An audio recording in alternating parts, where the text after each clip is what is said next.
Meu nome é Ramon, e o que vou contar aconteceu há algum tempo, quando eu trabalhava como ambulante e tinha uma barraca de roupas aqui no interior de São Paulo. Esse é um dos mercados mais emblemáticos do estado.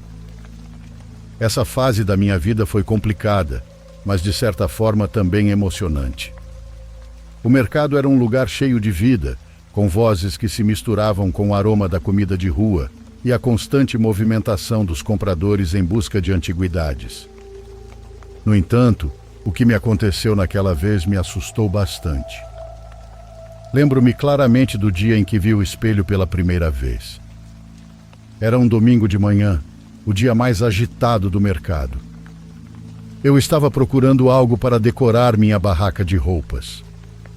Embora eu não vendesse produtos de luxo, queria dar um toque especial ao local para atrair mais clientes.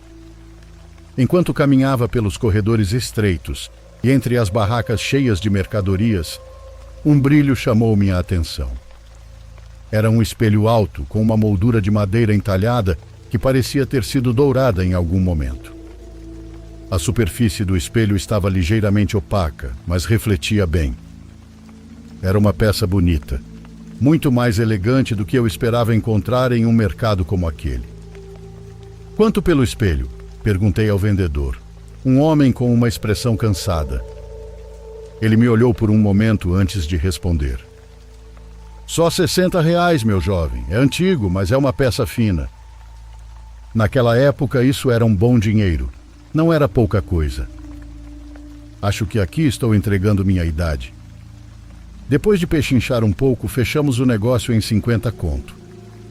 Eu o carreguei até minha barraca e o coloquei contra uma das paredes improvisadas do meu pequeno espaço. No começo, o espelho foi um sucesso. Ele realmente atraía a atenção dos clientes. Muitas vezes as pessoas ficavam mais tempo na minha barraca, experimentando roupas e se admirando nele. Em poucas semanas, minhas vendas aumentaram consideravelmente. No entanto, não demorou para que eu percebesse que algo não estava certo. Certa tarde, enquanto organizava as roupas, percebi que o espelho refletia algo estranho. Parecia haver um movimento no fundo, como se algo tivesse passado rapidamente atrás de mim. Virei-me, mas não havia ninguém. Achei que fosse apenas minha imaginação e ignorei. Mas os incidentes continuaram. Às vezes, ao fechar a barraca e dar uma última olhada no espelho, via sombras que não faziam sentido. Uma vez até jurei ter visto um rosto que não era o meu. Foi rápido, apenas um piscar de olhos, mas suficiente para me fazer duvidar da minha sanidade. E eu não fui o único a notar coisas estranhas. Alguns clientes também começaram a comentar sobre isso. "Moço, seu espelho é esquisito, tive a sensação de que algo estava me olhando", disse uma mulher enquanto experimentava uma roupa. Outra cliente afirmou que o reflexo não combinava com a realidade. Ela disse que, no espelho, vestia um vestido vermelho, mas, na verdade, estava experimentando um azul. Eu apenas respondi que era um espelho antigo e que talvez a luz às vezes o fizesse parecer estranho. Mas não pude ignorar o fato de que cada vez mais pessoas diziam coisas parecidas. A ideia de que havia algo de errado com o espelho começou a me incomodar. Uma noite, tive um sonho que me deixou profundamente pensativo. No sonho, eu estava sozinho na minha barraca e tudo estava escuro, exceto pelo reflexo do espelho que brilhava com uma luz que balançava. Aproximei-me para me olhar, mas o reflexo não era meu, pertencia a uma mulher. Ela tinha longos cabelos pretos e me observava fixamente, com uma expressão que eu não conseguia decifrar. Quando acordei, o sonho parecia tão real que tive dificuldade para voltar a dormir.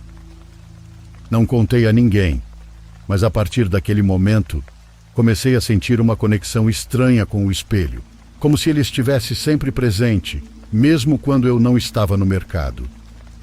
No sábado à tarde, um homem de aparência peculiar chegou à minha barraca.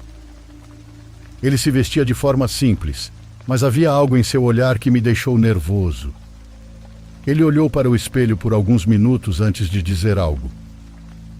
Ei, onde você conseguiu isso? Perguntou, apontando para o espelho.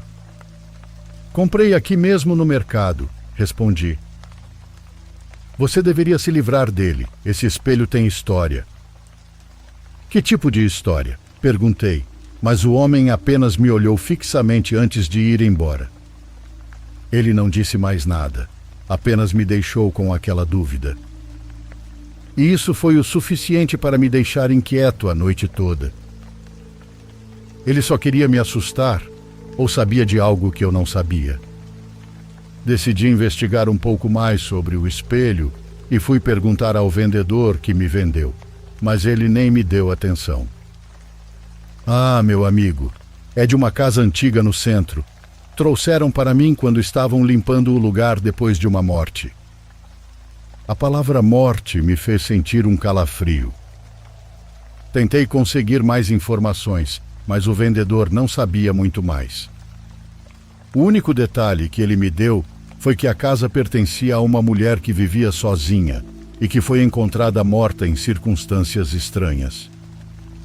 Embora eu tentasse me convencer de que tudo era apenas uma coincidência, não pude ignorar o fato de que, desde que trouxe aquele espelho para minha vida, as coisas definitivamente não eram mais as mesmas.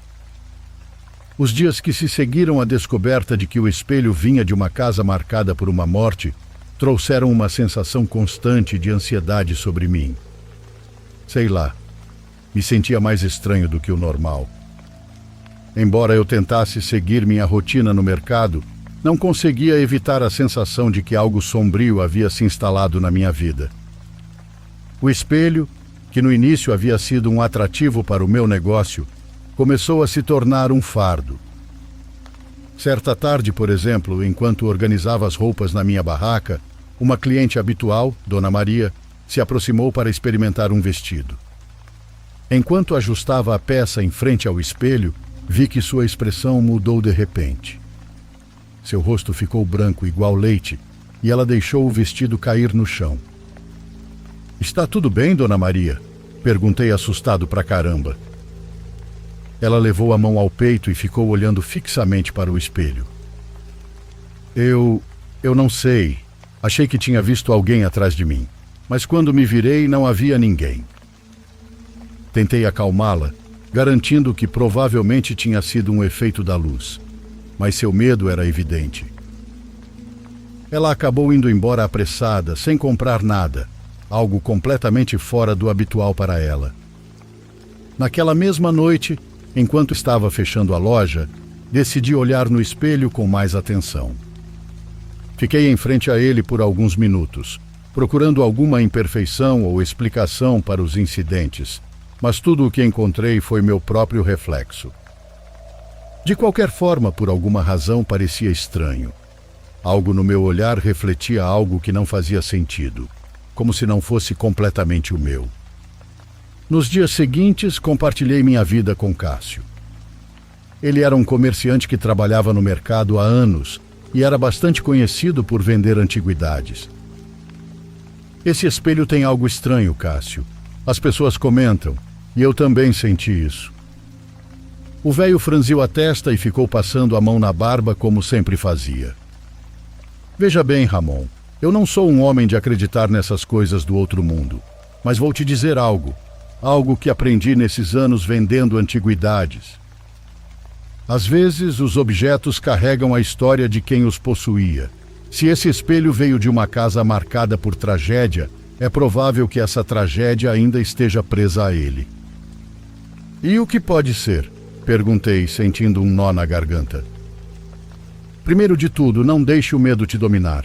Mas se quiser ficar mais tranquilo, pode procurar alguém que entenda dessas coisas. Tem uma senhora no final do bairro que dizem saber lidar com energias e essas coisas. Tem até o papel dela no poste. Agradeci pelo conselho, embora a ideia de buscar ajuda espiritual me parecesse exagerada. No entanto, algo em suas palavras ficou ressoando em mim. Naquela noite aconteceu de novo. Sonhei com a mulher que tinha visto no espelho da primeira vez, só que dessa vez no sonho, tudo era mais claro. Eu estava em um quarto, com paredes cobertas por sombras que pareciam se mover. No centro estava a mulher de cabelos escuros, me olhando com uma expressão que misturava tristeza e raiva. "Me ajude", sussurrou, mas o som preencheu todo o cômodo. Tentei falar, mas não conseguia emitir nenhum som. De repente, aquela coisa se aproximou mais, e seus olhos pretos como a noite se fixaram nos meus. Tudo virou um turbilhão de imagens distorcidas. Acordei suado, com o coração batendo forte como um pandeiro. Sua voz, apesar de ter sido apenas um sonho, ainda ressoava na minha cabeça. No dia seguinte, decidi ir à barraca da senhora. Já tinha ouvido falar desse lugar muitas vezes. Diziam que lá se encontrava de tudo, desde ervas medicinais até serviços de curandeiros. Apesar do meu ceticismo, eu precisava de respostas. Quando cheguei, o ambiente era completamente diferente da área onde eu ficava. Depois de perguntar um pouco, cheguei até a barraca de uma mulher chamada Rosa. "Entre, meu filho", disse ela com um sorriso gentil. "O que o traz aqui? Precisa de uma limpeza?" Contei tudo sobre o espelho, os sonhos e os comentários dos clientes. "Esse espelho está carregado, jovem. Algo ou alguém ainda está preso a ele." "E a senhora pode me ajudar?" perguntei. "Posso tentar, mas preciso ver o espelho pessoalmente para entender com o que estamos lidando." Mesmo me sentindo desconfortável em levar o espelho até ela, aceitei. Algo no seu tom me convenceu de que essa era a única maneira de entender o que estava acontecendo. Naquela noite, voltei para casa com uma sensação de medo. Decidi que no dia seguinte levaria o espelho a ela para que Rosa o examinasse. Mas dessa vez não era apenas a mulher no reflexo. Havia algo mais. Via-se uma sombra enorme e disforme que parecia nos observar da escuridão. Quando acordei, soube que não havia mais volta. Algo estava preso ao espelho e eu precisava descobrir o que era. Na manhã seguinte, carreguei o espelho no velho carrinho que usava para transportar mercadorias e segui até ela. O trajeto foi lento e tenso. Cada vez que olhava para o reflexo, tinha a sensação de que algo se movia dentro do espelho. Tentava me convencer de que era só nervosismo, mas a sensação ruim não passava. Quando cheguei à barraca, Rosa examinou o espelho. Seu olhar ficou fixo nele assim que o tirei do carrinho. "Eita, homem, esse espelho tem uma energia pesada", disse, passando as mãos pelo contorno do objeto sem tocá-lo. "Não é apenas um objeto carregado com um espírito. É um portal para algo maior." Suas palavras me fizeram arrepiar dos pés à cabeça. Dona Rosa pegou vários objetos de uma caixa: velas brancas, um maço de ervas e um recipiente com algo que parecia ser sal negro.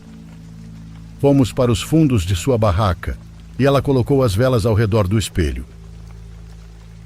Nisso começou a murmurar algumas coisas e, conforme o aquilo avançava, o ambiente ficou pesado. Ficou frio de repente e uma das velas se apagou sozinha. Dona Rosa interrompeu o cântico e me olhou com seriedade. "O que quer que esteja aqui não quer ir embora. Vou precisar de ajuda." Ela saiu, chamou alguns colegas e, quando voltaram, reiniciaram o ritual. Eu me mantive a uma distância segura, mas pude sentir uma descarga de energia intensa. Parecia que algo estava resistindo. Em um momento, Dona Rosa gritou algo em voz alta e jogou o sal negro no espelho.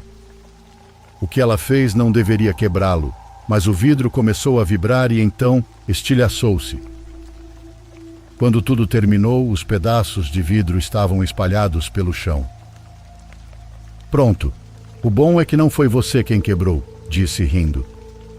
Ela recolheu os pedaços e disse que se encarregaria de descartá-los. Depois disso, me fez uma limpeza. Não sei se foi por isso, mas me senti incrivelmente leve, como se tivesse me livrado de todo o peso e preocupação que carregava. A partir daquele dia, as coisas começaram a melhorar. Os sonhos estranhos desapareceram e minha vida voltou ao normal, aos poucos. No entanto, nunca consegui esquecer o que aconteceu. Acabei me afastando do mercado de pulgas e procurei outro emprego. Não queria mais estar perto de antiguidades ou objetos com histórias desconhecidas. Sei que muitas pessoas ainda compram coisas nesses mercados e que, de fato, há peças lindas por bons preços. Mas um aviso: se algo não parecer certo, é melhor deixar para lá.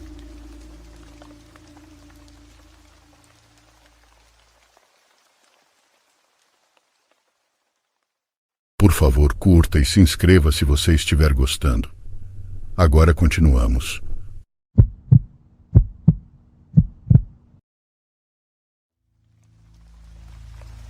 Meu filho mais velho começou a andar durante o sono quando tinha cerca de 8 anos.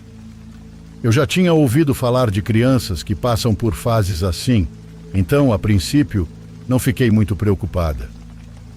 Era apenas uma daquelas coisas um pouco inquietante, claro, mas nada que me fizesse pensar demais. Sou uma pessoa que dorme leve, então nenhum dos meus filhos jamais conseguiu andar pela casa à noite sem que eu soubesse. Na verdade, foi assim que descobri o hábito do meu filho. Na maioria das noites eu acordava e o encontrava parado do lado de fora do meu quarto, balançando levemente sobre os calcanhares e mudando o peso de um pé para o outro. Seus olhos ficavam abertos, mas não enxergavam nada. Essa era a parte que sempre me assustava. Para quem já conviveu com um sonâmbulo, sabe exatamente do que estou falando. O olhar dele passava direto por mim, vazio e distante, como se estivesse focando em algo além, algo que eu não conseguia ver. Sempre foi extremamente estranho, e eu nunca me acostumei completamente a encontrá-lo assim.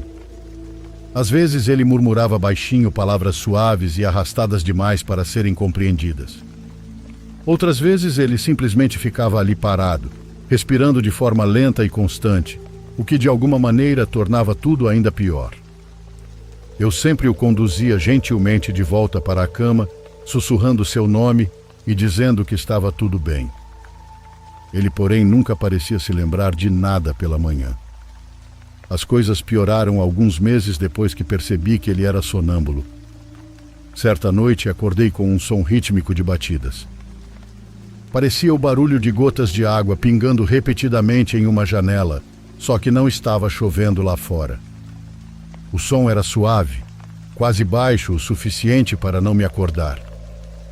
A princípio pensei que fizesse parte de um sonho, algum ruído distante que meu cérebro meio adormecido interpretou errado. Mas enquanto eu estava deitada, o som continuava constante e deliberado. Não era algo esporádico, como a chuva. Acontecia em intervalos regulares e sempre no mesmo volume. Continuei ouvindo e tentando descobrir o que poderia ser. Não era a casa assentando, nem o vento lá fora. Era preciso de mais. Quando percebi que o som não ia parar, aceitei, a contragosto, que teria que lidar com isso. Sentei-me e olhei para a porta, de onde o barulho vinha. Meu marido dormia profundamente, e eu não queria incomodá-lo. Devo mencionar que eu não estava com medo, apenas curiosa. Caso contrário, provavelmente o teria acordado. De qualquer forma, levantei-me da cama para investigar. Quando entrei no corredor, vi meu filho de frente para a parede, batendo sua testa levemente contra ela em toques lentos e ritmados. Seus dedos roçavam suavemente a parede no mesmo ritmo das batidas da testa, como se estivesse tentando atravessá-la. Lembro-me de chamar seu nome, com minha voz mal passando de um sussurro. Ele não reagiu, apenas continuou pressionando a cabeça para a frente, batendo de forma estranhamente metódica, como se estivesse testando algo, como se estivesse tentando atravessar. Dei um passo à frente, mas bem quando estava prestes a intervir, hesitei. Estendi a mão gentilmente e a coloquei em seu ombro, sacudindo-o apenas o suficiente para tirá-lo do transe em que estava. Ele piscou, deu um passo para trás e, como se nada tivesse acontecido, deixou que eu o levasse de volta para a cama. Ele nunca mencionou isso pela manhã. Isso aconteceu algumas vezes mais, mas para ser honesta, foi algo bem esporádico.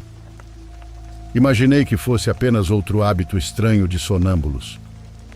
Talvez fosse uma resposta do subconsciente à parede estar ali, um senso interno de espaço que sua mente adormecida não tinha contabilizado. Eventualmente ele superou isso. O sonambulismo parou, e aquele olhar vazio no corredor se tornou apenas uma lembrança estranha que eu acabei deixando de lado. Ou pelo menos, até que meu filho mais novo começou a fazer exatamente a mesma coisa anos depois. A princípio, não dei muita importância. Crianças passam por fases e alguns comportamentos se repetem. Foi apenas muito curioso que os dois tenham começado a andar durante o sono na mesma idade. Mas, de novo, nada muito incomum. Genética é uma coisa fascinante. Com o tempo, porém, comecei a notar os pequenos detalhes, as coisas que me deixavam cada vez mais preocupada. Não era apenas o fato de ele andar dormindo, era a maneira como ele fazia isso. Ele ficava parado no corredor, mudando de um pé para o outro com seus olhos abertos, mas desfocados. Ele se movia do mesmo jeito que meu filho mais velho, com aquele ritmo lento e estranho. Era perturbador. Parecia que eu estava revivendo a memória de assistir meu filho mais velho fazer exatamente a mesma coisa anos antes. E para ajudar, ficou ainda pior.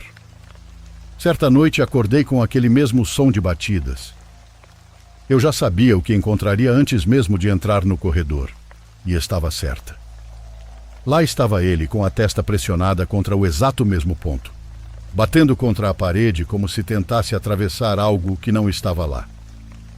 O comportamento era idêntico ao do meu filho mais velho, desde as batidas na testa até a forma como seus dedos roçavam a parede.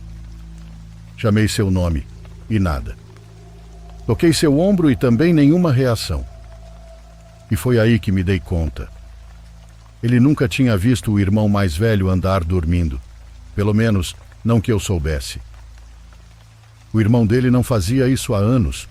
Não havia razão para ele reproduzir exatamente o mesmo comportamento. Não sei porquê, mas essa constatação me deixou enjoada. Depois de insistir um pouco, finalmente consegui tirá-lo do transe. O levei de volta para a cama e o cobri, como já havia feito tantas vezes antes, tentando me convencer de que era apenas uma daquelas coisas inexplicáveis. E então, assim como o irmão, ele superou isso. Sem mais sonambulismo, sem mais batidas e sem lembranças disso. Por anos não pensei mais no assunto. Na verdade, eu o tinha esquecido completamente. Mas há um motivo para eu estar escrevendo isso agora. Meus filhos estão na faculdade e a casa está muito mais silenciosa do que estou acostumada. Para ocupar o tempo, meu marido e eu decidimos reformá-la. Ao retirar as placas autocolantes antigas da parede, percebemos algo por baixo. Era um espelho antigo, coberto por alguma razão. E então percebi que o espelho estava exatamente no mesmo ponto onde meus filhos batiam a cabeça. Eles nunca poderiam saber que havia um espelho ali, mas de alguma forma, eles sabiam. Joguei o espelho fora imediatamente e até hoje ainda não consigo entender o que aconteceu.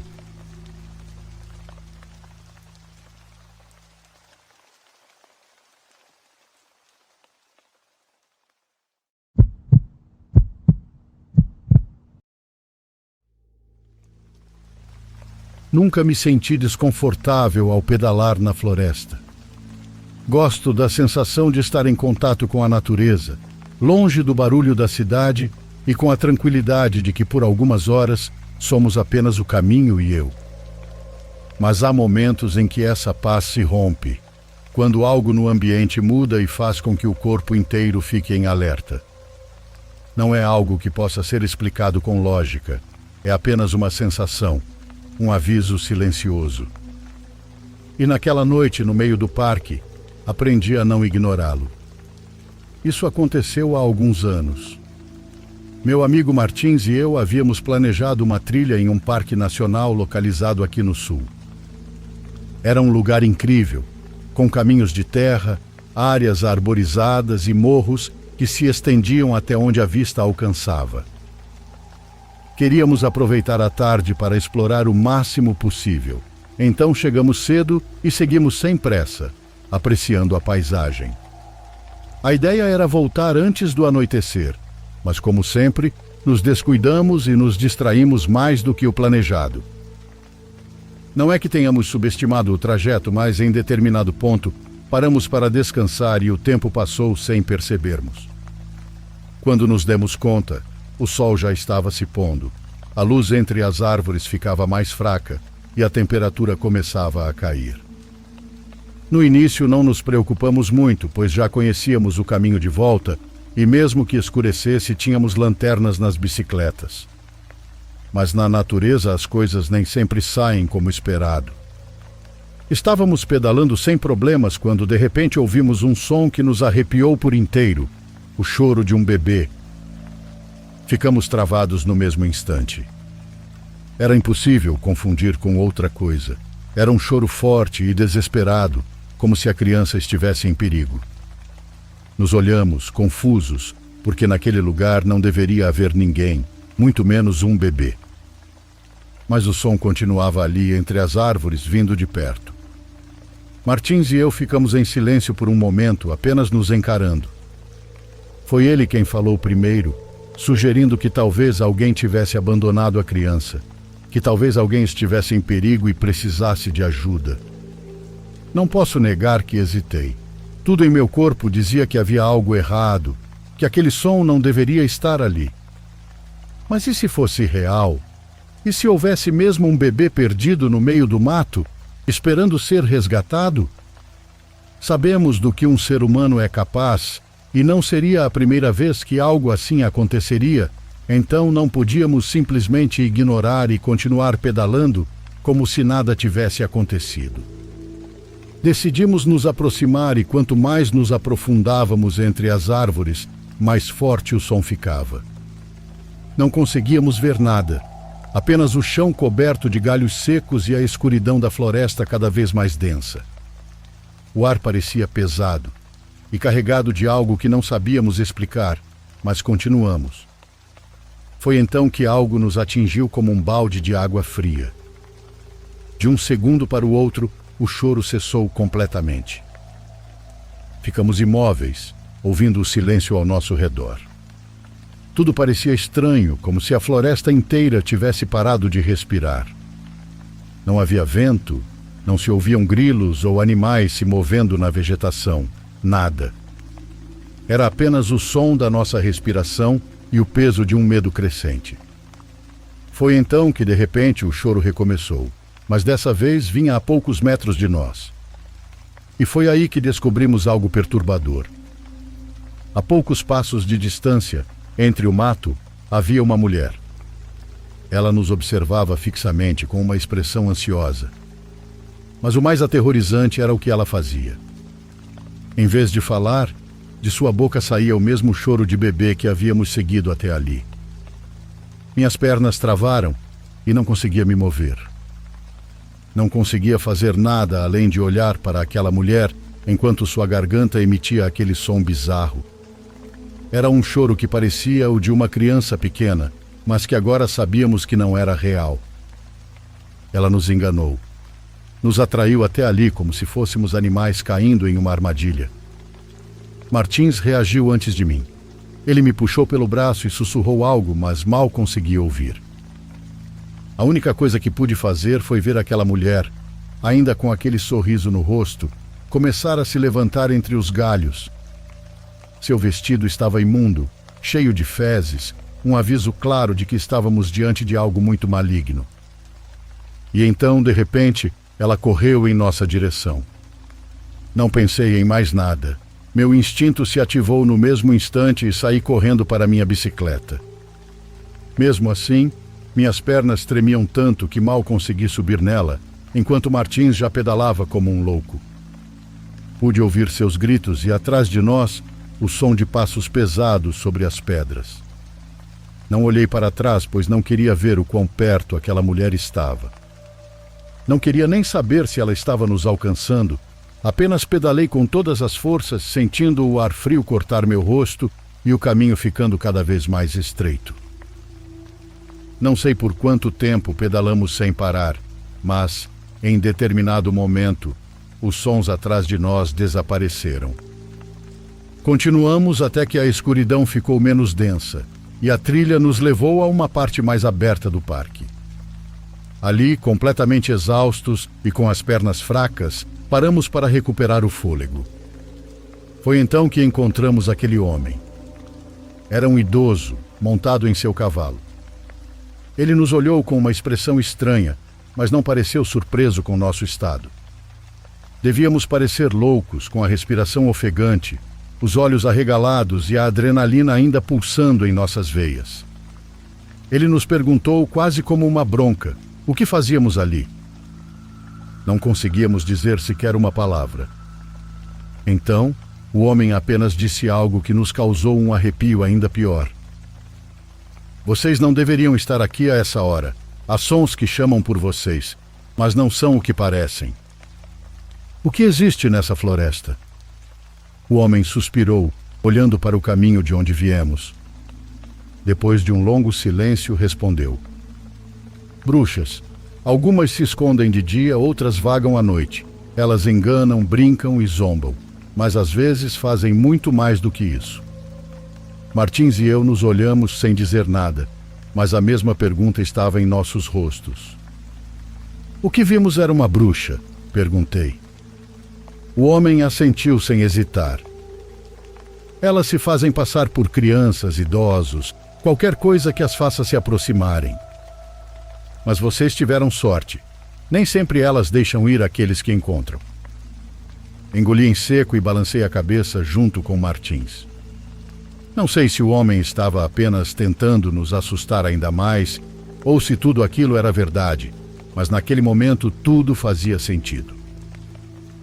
Ele nos disse para irmos embora o quanto antes, e que não parássemos até chegarmos à cidade. Mas a essa altura, ele não precisava repetir. Pedalamos sem olhar para trás até que avistamos as primeiras luzes das casas. Não sei o que vimos naquela noite. Não sei se era uma bruxa, um espírito ou algo pior, mas sei que era algo aterrorizante.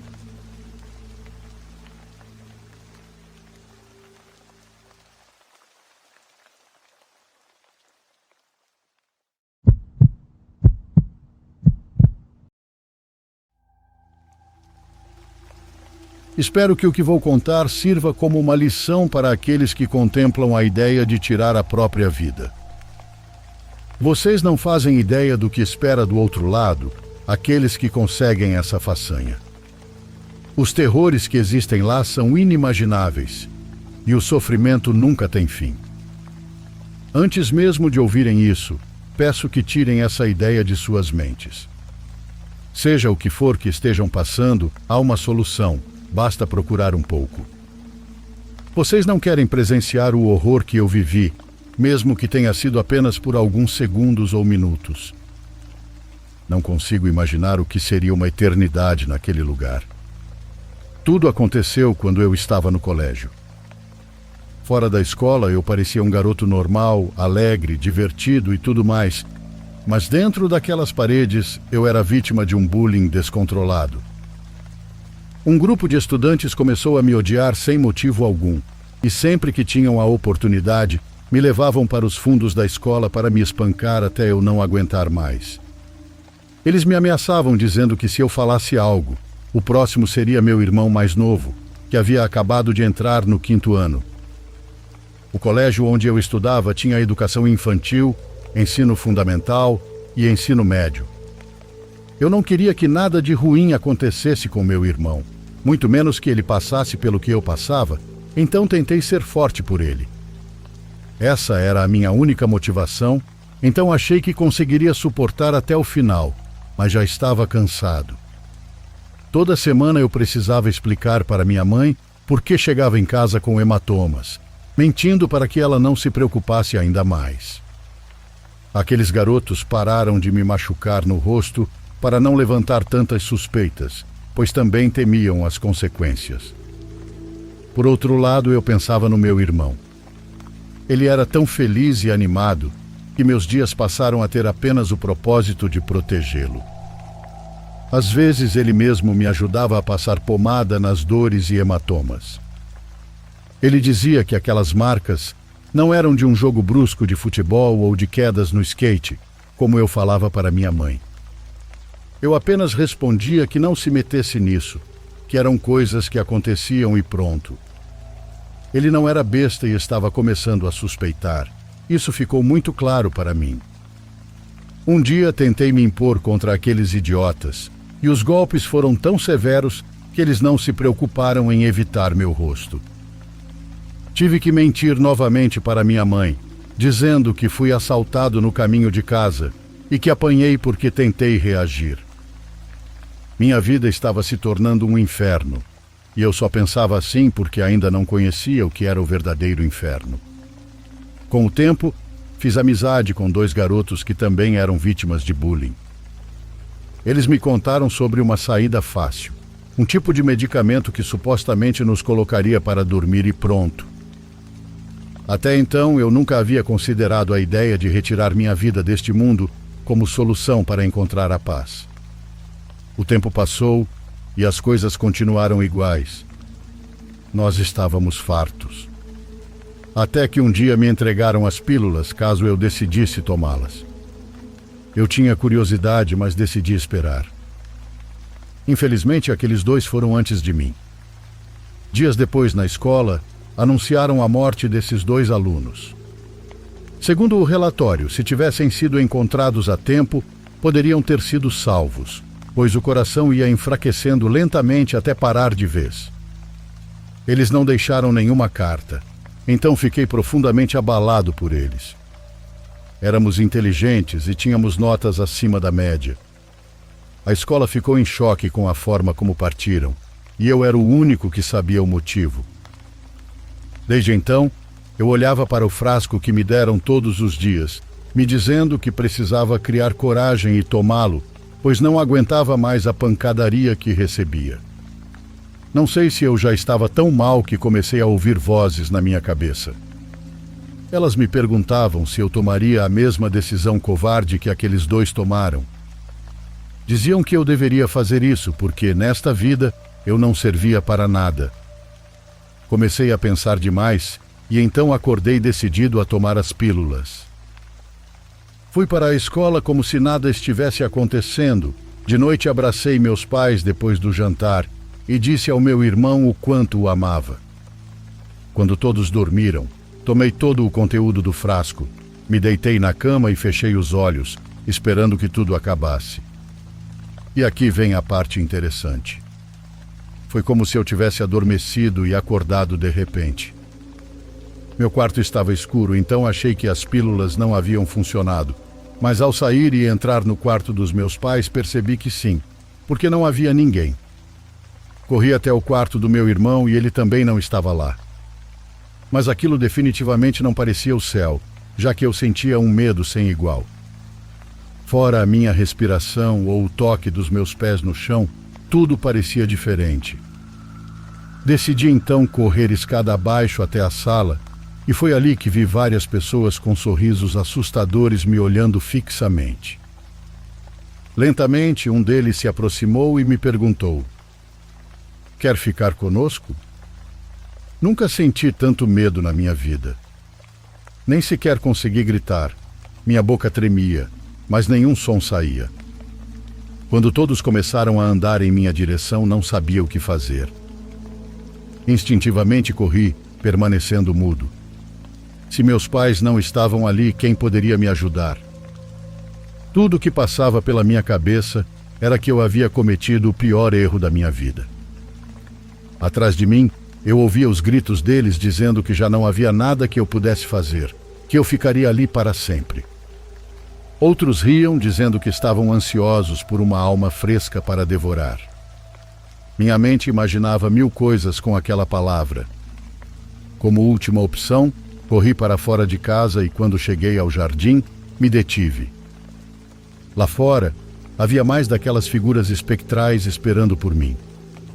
Talvez fossem almas de outros que, como eu, haviam tirado a própria vida e agora eram forçados a atormentar outros. Ou talvez fossem demônios disfarçados. Não havia escapatória e eu não tinha para onde correr. Tudo o que pude fazer foi me ajoelhar. Quando eles perceberam que eu havia desistido, todos correram ao mesmo tempo para me atacar. Pedir a Deus por ajuda me parecia inútil, pois eu havia atentado contra o maior presente que Ele me deu, minha vida. Eu não procurei uma saída melhor. Me senti um covarde e aceitei que merecia aquele destino. Chorava desesperadamente e justo quando estavam prestes a me alcançar com suas mãos, acordei em uma ambulância, sendo reanimado. Me fizeram vomitar e expelir tudo o que ingeri. Foi assim que meus pais descobriram o que aconteceu. 2 semanas depois, quando me recuperei, confessei tudo. Aqueles garotos foram expulsos e na escola para onde foram, passaram pelo mesmo que me fizeram passar. Os próprios professores se encarregaram de expor o histórico deles. Fiz terapia por 2 anos e, graças a Deus, minha vida mudou. Mais uma vez digo a vocês, não cometam essa mesma estupidez.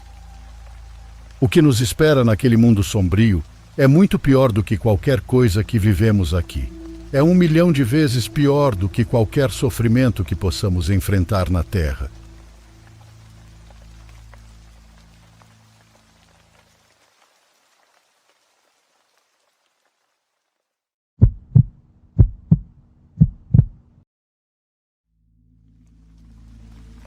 Era Halloween de 2012. Nessa época, meus pais ainda estavam juntos e não tinham se divorciado. Então, meus irmãos e eu ficávamos todos juntos. Mas a minha família tinha uma regra. Metade de nós ia com ela e a outra metade ia com o meu pai.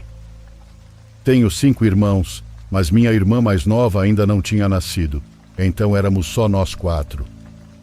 Minha irmã, que era cerca de 3 anos mais nova que eu, foi comigo e com meu pai, enquanto meu irmãozinho e minha outra irmã foram com minha mãe. Meu pai planejou nos levar para pedir doces em uma área diferente, que tinha casas maiores. Eu liguei para alguns amigos para ver se alguém queria ir com a gente. A maioria não pôde ir, mas uma amiga, Aubrey, disse que poderia. Então meu pai pegou ela na casa dela e fomos para um bairro grande, cheio de casas bonitas, diferente da minha. As ruas estavam cheias de casas decoradas e Aubrey e eu nos afastamos um pouco enquanto meu pai ficava com minha irmã. Eu estava cheia de energia e às vezes corria na frente, deixando minha amiga para trás, porque queria pegar mais doces e visitar todas as casas antes que o Halloween acabasse. No meio da coleta de doces, Aubrey e eu caminhamos tanto que não havia mais crianças ao nosso redor. Estávamos conversando sobre a escola e o que planejávamos fazer com todos os doces que tínhamos coletado, coisas aleatórias assim. Uns 7 minutos depois, ouvimos um som estranho de arranhado, como se algo estivesse sendo arrastado no chão. Era alto o suficiente para chamar nossa atenção. Nos viramos e vimos uma pessoa em uma fantasia assustadora de palhaço, segurando uma faca que no momento achávamos ser de mentira. Estávamos no meio da rua e, embora não tivéssemos certeza do que estava acontecendo, começamos a nos sentir desconfortáveis. Sempre tive medo de palhaços. Então, rapidamente acelerei o passo e Aubrey me seguiu logo atrás. A rua estava muito silenciosa e percebemos que estávamos bem longe de outras crianças, o que tornava tudo ainda mais perturbador. Continuávamos olhando para trás para ver o palhaço. Depois de uns 30 segundos, ele parou de andar e simplesmente ficou ali parado, olhando para nós. Decidimos que deveríamos encontrar meu pai e então olhamos para o palhaço mais uma vez e, de repente, ele começou a correr em nossa direção a toda velocidade. Saímos correndo, gritando, sem nem prestar atenção para onde estávamos indo. Era uma rua íngreme e silenciosa, parecida com as estradas próximas aos meus antigos apartamentos, com quase ninguém por perto. O palhaço estava gritando enquanto nos perseguia. Eu não me atrevia a olhar para trás, mas depois Aubrey me contou que o palhaço estava com a faca levantada, como se fosse nos acertar. Nossos corações estavam disparados enquanto viramos uma esquina que nos levou a uma rua que reconhecíamos. Atravessamos a rua mal prestando atenção ao trânsito. Quando chegamos ao outro lado, de repente tudo ficou em silêncio. Os gritos pararam e percebemos que não ouvíamos mais o palhaço. Ele tinha sumido, não estava mais atrás de nós. Depois de correr por um tempo, finalmente encontramos meu pai e contamos tudo para ele. Ele acreditou em nós porque estávamos chorando e gritando, e também porque tínhamos apenas 13 anos. O olhar de medo em nossos rostos deixava claro que algo estava errado. Agora meu maior medo são palhaços, e sempre será assim. Aubrey e eu nunca esqueceremos esse momento, e ainda falamos sobre isso de vez em quando, ainda mais por conta do que aconteceu a seguir. No dia seguinte, me lembro perfeitamente de noticiarem que uma mulher foi esfaqueada até a morte nos arredores da cidade. Esse caso não chamou a atenção das pessoas, e alguns até diziam que esse era o verdadeiro espírito de Halloween. Bom, fizemos nossa parte e fomos até a polícia, mas nunca encontraram esse assassino.